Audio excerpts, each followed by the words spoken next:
आज स्वामी सांगतात, तुला जे हवं आहे ते तुला मिळणारच आहे. तुझे प्रयत्न वाया जात नाहीत. तुझं मन दुखतंय म्हणून देव शांत बसलेले नाहीत. ते फक्त योग्य वेळ बनवत आहेत. तुझ्या आयुष्यातून अडथळे शांतपणे दूर होत आहेत. तुला दिसत नाहीये, पण परिस्थिती तुझ्या बाजूने फिरते आहे. ज्याला तू डिले समजतोस ते खरं तर प्रोटेक्शन आहे. तू विचार करतोस, मीच का स्ट्रगल करतोय, हे माझ्याच आयुष्यात का होतंय? कारण स्वामी तुला तयार करत आहेत.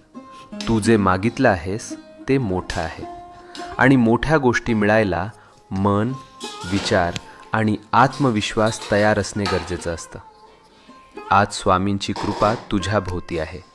तुझ्या जीवनात एक शुभ घटना लिहिली गेली आहे, आणि ती तुला भेटायला निघाली आहे.